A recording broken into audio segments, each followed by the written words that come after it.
रू अर्नव के लिए नाश्ता रेडी करके उसके ऑफिस आती है क्योंकि वो उसे सॉरी बोलना चाहती थी और साथ ही उसे अर्नव से बात भी करनी थी। लेकिन अर्नव के केबिन तक आने में उसने जो जो कांड किया वो सब अर्नव ने अपनी आंखों से देखा और कानों से सुना, और साथ ही राहुल ने भी। राहुल तो उसके लिए मन ही मन दुआ कर रहा था कि उसे भगवान इस धरती से ही गायब कर दो, वरना उस फूल सी नाजुक बच्ची का ये जल्लाद क्या ही हाल करेगा। लेकिन भगवान उसकी सुनने के मूड में नहीं थे। भोले बाबा बोल रहे थे, तू बहुत भोला है रे। रूह ने नरक का दरवाज़ा खुलवाया दिया है और नरक के देवता ने उसे अंदर आने की परमिशन भी दे दी है और वो प्रवेश भी कर चुकी है। वो अंदर आती है और भोलू की बहन भोली बनके उसके सामने खड़ी हो जाती है। राहुल किसी का मर्डर होते नहीं देख सकता था, इसलिए पहले ही वह वहाँ से निकल चुका था। रूह अर्नव को देख के सोच रही थी, आखिर ये तुर्रम खां मुझे ऐसे क्यों देख रहा है, जैसे मैंने इसकी गर्लफ्रेंड से इसका डिवोर्स करा दिया हो। आज तो मैंने कोई कांड नहीं किया और इससे तो मैं मिली ही नहीं है, अभी रही हूँ। नाराज़ तो मुझे इससे होना चाहिए क्योंकि इसने मुझे सुबह मारने की कोशिश की थी, वो भी गला दबाकर। लेकिन यहाँ तो ये भाई साहब ही फूलन देवी बन के बैठे हैं, पर बात भी तो करनी ही है, इसलिए इस कालिया नाग को सॉरी तो बोलना ही पड़ेगा, वरना पता चले अपना फैन फैलाकर मुझे बोले सॉरी बोल रही हो या लूँ तुम्हें। वक्त रहते ही इस पर सपेरे को सॉरी बोल देती हूँ। रूह अपनी ख्यालों की दुनिया से बाहर आती है। वो अर्नव को सॉरी बोलने लगती है कि उसे वो एनाकोंडा डायनासोर की तरह आग उगलता उसकी ही ओर आता दिखाई देता है। रूह उसके पास आने से डर रही थी क्योंकि अर्नव इस वक्त बेहद ही डरावना लग रहा था। उसकी आंखें छोटी थी और लाल हो चुकी थी, मानो अभी इनसे खून बरस पड़ेगा। वो धीरे धीरे रूह की ओर बढ़ता है। रूह डर से पीछे होती जा रही थी। अर्नव बिना किसी भाव के उस पे टूटने को तैयार था। रूह पीछे जाते जाते केबिन की डोर से लग जाती है। अर्नव उसके बिल्कुल पास आकर खड़ा हो जाता है। रूह की सांसें उसके फेफड़े से बाहर नहीं भेज रहे थे, ये सोच के कि कहीं आज उसका भी क्रियाकर्म न हो जाए अर्नव के हाथों। रूह अपनी आंखें कस के बंद कर लेती है। उसकी धड़कनों का शोर अर्नव को बाहर तक सुनाई दे रहा था। वो रूह के अगल बगल अपने हाथ रख लेता है और उस पे झुकने लगता है। अर्नव की गर्म सांसें रूह के चेहरे पर पड़ रही थीं, जो रूह की बॉडी में सनसनी पैदा कर रही थी। अर्नव उसको कुछ बोलने के लिए अपनी ओठ खोलता है कि तभी केबिन का डोर नॉक होता है। रूह एकदम से होश में आती है और अर्नव को अपने इतने पास देख के धक्का दे देती है और खुद उससे दूर होकर सोफे के पास खड़ी हो जाती है।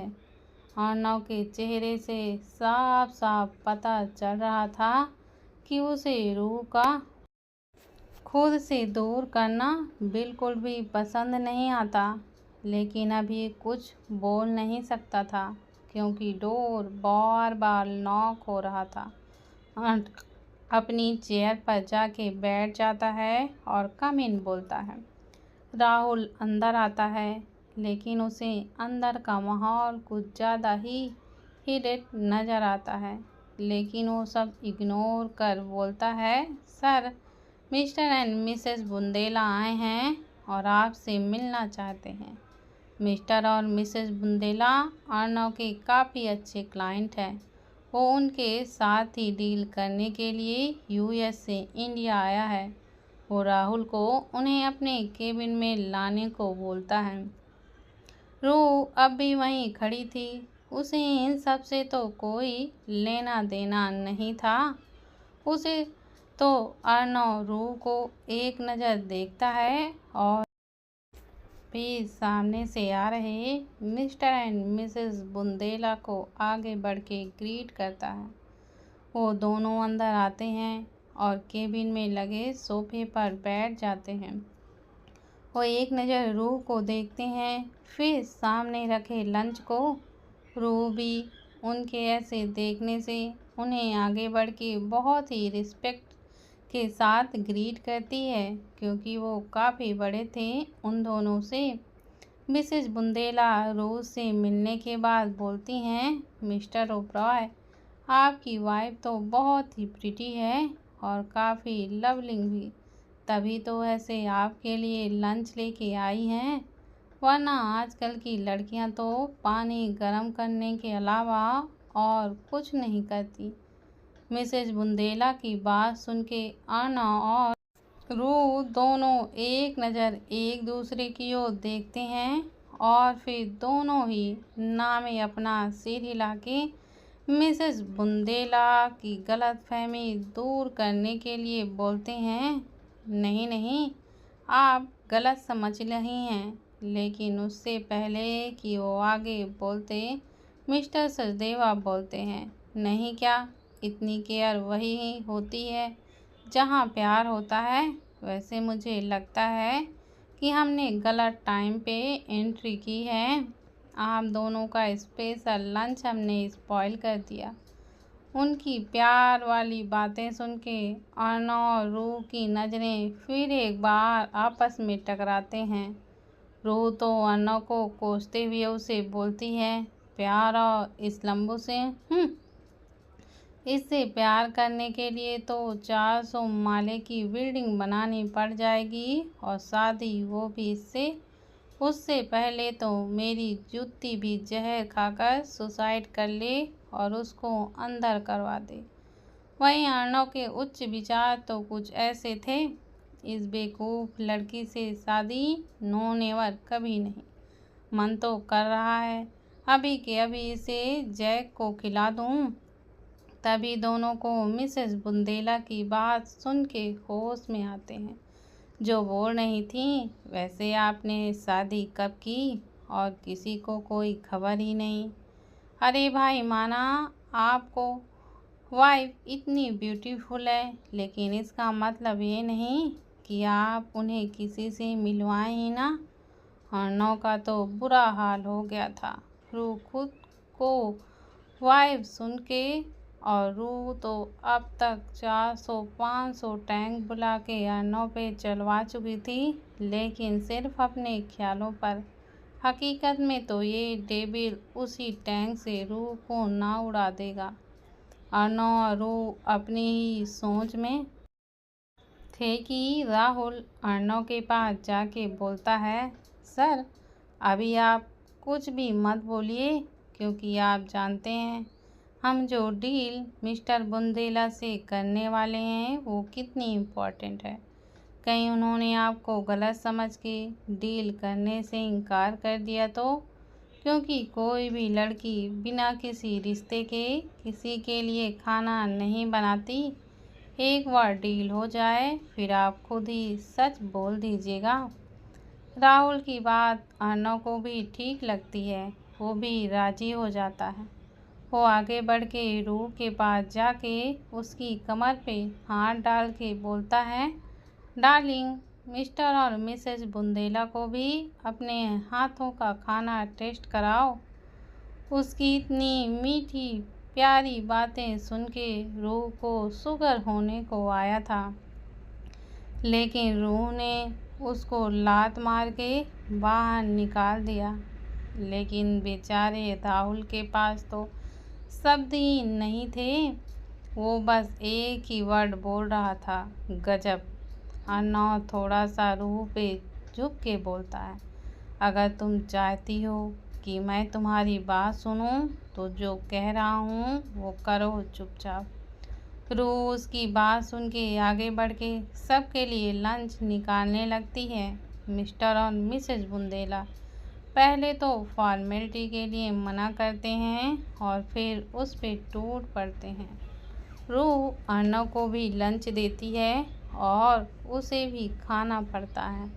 पहला बाइट लेते ही उसके दिल में बस एक ही ख्याल आता है, चलो इस लड़की ने लंच तो अच्छा बनाया है, वरना मुझे तो लगा था कि इसको कुछ नहीं आता। मिस्टर और मिसेस बुंदेला तो खाने की तारीफ करते नहीं थक रहे थे। लंच के बाद सब लोग कुछ देर बातें करते हैं, कुछ डील की, कुछ इधर उधर की। लास्ट में मिसेस बुंदेला बोलती हैं, अर्नव, हम आज यहाँ तुम्हें अपनी एनिवर्सरी पार्टी के लिए इनवाइट करने आए हैं और हम चाहते हैं कि तुम अपनी ब्यूटीफुल और गॉर्जियस वाइफ के साथ इस पार्टी को अटेंड करो। इसे हमारी रिक्वेस्ट समझो या हमारा ऑर्डर। हम चाहते हैं कि रूह भी कल की पार्टी में शामिल हो। मिसेस बुंदेला की बात सुन के अर्नव हाँ में अपना सिर हिला लेता है। कुछ देर बाद वो दोनों वहाँ से निकल जाते हैं। राहुल उन्हें छोड़ने के लिए आता है। रूह और अर्नव अब केबिन में अकेले रह जाते हैं। रूह वहाँ बहुत ही ज़्यादा अनकंफर्टेबल फील कर रही थी। थोड़ी देर पहले जो भी हुआ उस वजह से, इसलिए वो अर्नव को घर जाने के लिए बोल के निकलने लगती है। अर्नव उसे रोकते हुए बोलता है, नीचे मेरा ड्राइवर है, उसके साथ चले जाओ। रूह मना करने को होती है कि उससे पहले ही अर्नव बोलता है, मुझे रिक्वेस्ट करने की आदत नहीं है, मैं सिर्फ ऑर्डर देता हूँ। अर्नव इतना बोल के चुप हो जाता है और रूह वहाँ से निकल जाती है।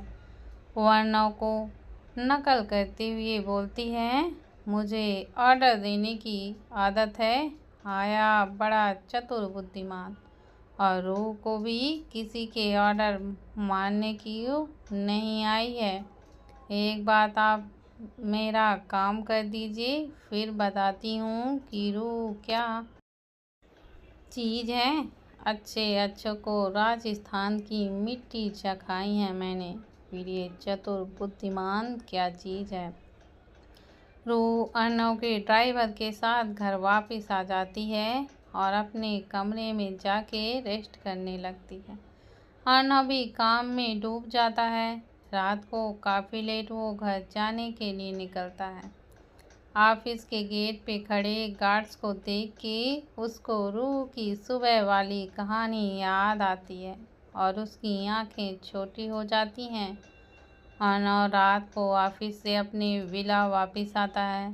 सर्वेंट उसके और रूह के लिए डिनर रेडी करके जा चुके थे और रूह जो जब से ऑफिस से आई थी अपने कमरे में ही थी। अर्नव एक नज़र उसके रूम के डोर से थोड़ा झांक के देखता है तो वो सो रही थी। अर्नव ने उसको देख के एक डेविल स्माइल दी और अपने मन में बोला, बहुत शौक है ना रूह जी आपको अर्नव ओबराय के बच्चों की माँ बनने का। आज मैं बताता हूँ तुम्हें कि अर्नव के बच्चों की माँ कैसे होगी, और गर्लफ्रेंड भी। लोग मेरी एक झलक को तरस जाते हैं और तुम सीधे मेरे बच्चों पर आ गई। You just wait and watch, मैं तुम्हारे साथ क्या करता हूँ। अर्नव रूह को देख के अपने रूम में वापस चला जाता है। वो जाके शावर लेता है और फिर स्टडी रूम में जाके अपना काम करने लगता है। रूह जो जब से ऑफिस से आई थी सो रही थी, उसकी भी नींद खुल जाती है। वो अंगड़ाई लेते हुए उठती है और एक नज़र आसपास देखती है, फिर एकदम से बेड से उठ के भागती है और खुद में ही बोलती है, हे राम ये क्या गजब हो गया। मैं इतनी देर तक कैसे सो गई? आज तो मुझे उस चतुर बुद्धिमान से बात करनी थी। अब तक तो वो आके सो भी गया होगा। भाग रू भाग उसके पीछे। रू जल्दी से फ्रेश होके अर्नव के रूम की ओर भागती है, लेकिन अर्नव उस वक्त स्टडी रूम में था। उसको रूम में न देख रू ऊपर वाले का शुक्रिया अदा करते हुए बोलती है, शुक्र है प्रभु, आप किसी बात में तो मेरे साथ हैं, वरना वो कुंभकर्ण का चाचा सो गया होता तो मैं उसको कैसे उठाती। एक तो दिखता भी मेघनाथ जैसा है और हरकतें ऊपर से रावण जैसी। मैं इसको राम समझूं तो समझूं कैसे? मैं बेचारी अबला नारी कन्याकुमारी, एक वहाँ राजस्थान में है वो लेडी बॉस, और ये लाड साहब। मैं तो दोनों के बीच में पिसिंग पिसिंग हो रही।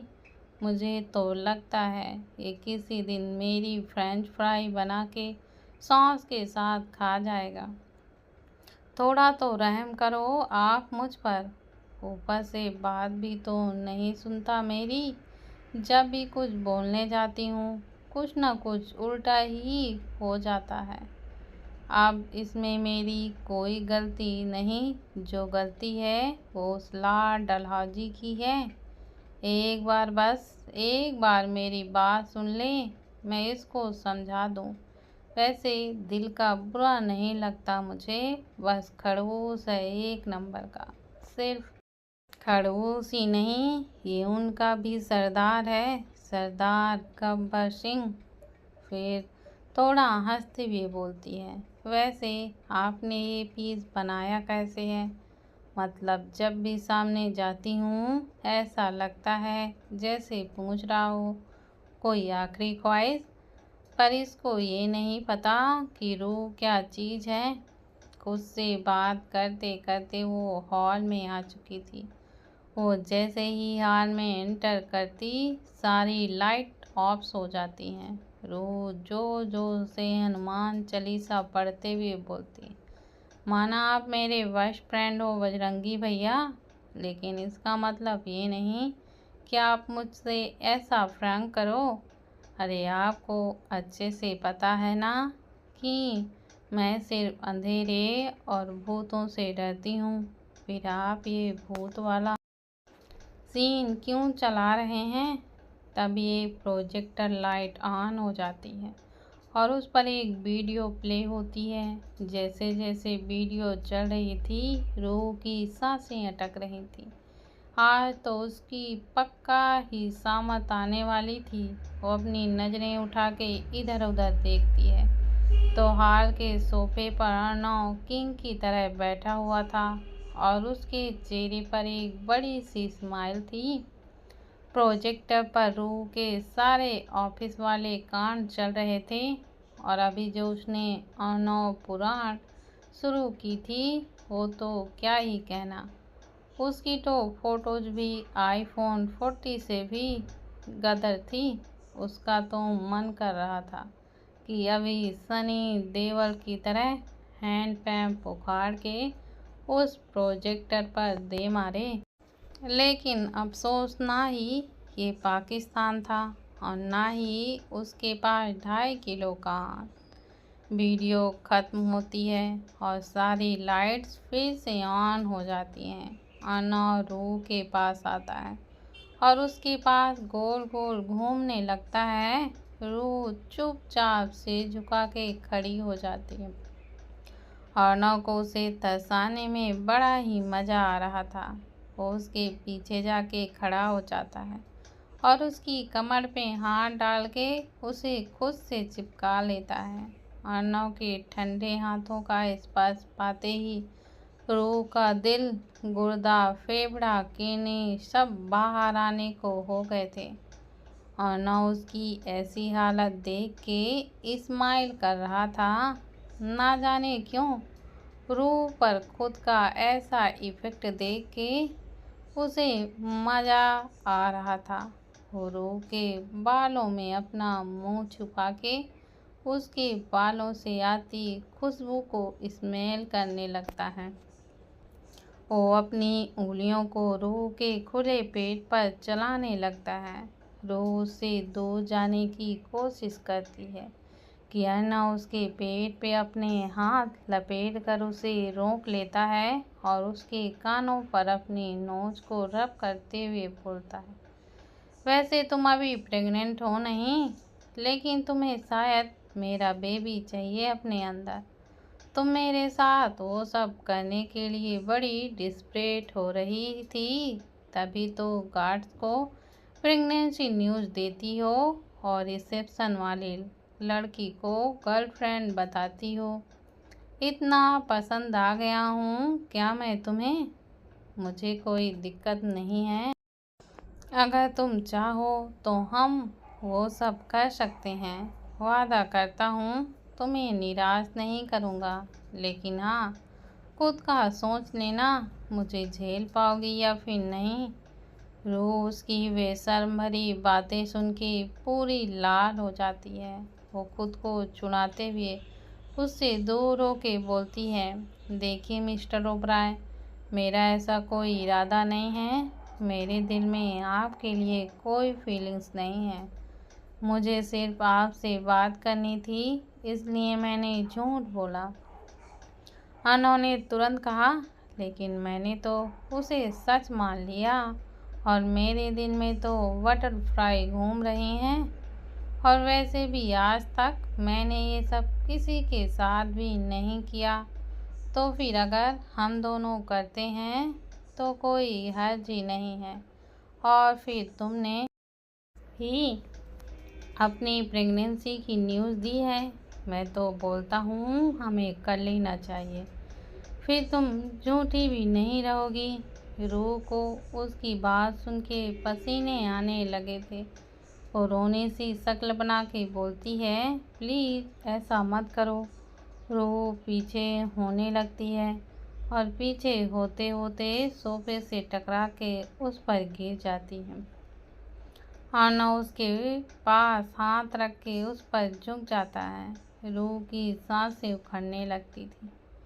वो कस के अपनी आंखें बंद कर लेती है और नहीं में सिर हिलाने लगती है। अर्नव एकटक उसके चेहरे को देखने लगता है। उसे इस वक्त रूह बहुत ही ज़्यादा क्यूट लग रही थी। अर्नव धीरे धीरे उस पर झुकता ही जा रहा था। रूह को उसकी सांसें चेहरे पर फील हो रही थी। उसकी आंखों से आंसू बहने लगते हैं, जो अर्नव के देखकर आंखें छोटी हो जाती हैं। वो उसके ऊपर से उठ जाता है और उसे उठाते हुए बोलता है, पागल लड़की उठो, रो क्यों रही हो? मैं सिर्फ मजाक कर रहा हूँ तुम्हें परेशान करने के लिए। रूह अपनी आंखें खोलती है और उठ के खड़ी होके उसके सामने आकर थोड़ा गुस्से से उसके सीने पर हाथ मारते हुए बोलती है, तुम्हें ये सब मजाक लग रहा है? मेरी यहाँ जान निकल रही थी। अर्नव को उसका रोना देख के पता नहीं क्या फील होता है। वो आगे बढ़कर उसे गले से लगा लेता है और उसे शांत करवाते हुए बोलता है, चुप हो जाओ, मैं कुछ नहीं कर रहा। थोड़ी देर में रूह शांत हो जाती है। अर्नव उसे सोफे पर बिठा देता है और उसे पानी देता है। रूह एक सांस में सारा का सारा पानी पी जाती है। थोड़ी देर दोनों ऐसे ही वहीं बैठे रह जाते हैं। दोनों ही कुछ नहीं बोल रहे थे। रूह तो अब भी नज़रें झुकाए हुए खड़ी थी। अर्नव भी थोड़ा अजीब फील कर रहा था, इसलिए वो वहाँ से उठ के जाने लगता है कि रूह उसका हाथ पकड़ लेती है। अर्नव उसकी ओर मुड़ता है और उसे सवाली नज़रों पर देखने लगता है। रूह बड़ी उम्मीद भरी नज़रों से उसे बोलती है, प्लीज़ एक बार मेरी बात सुन लीजिए, मैं चुपचाप चली जाऊंगी यहाँ से। अर्नव एक लंबी सांस लेकर वहीं पर बैठ जाता है।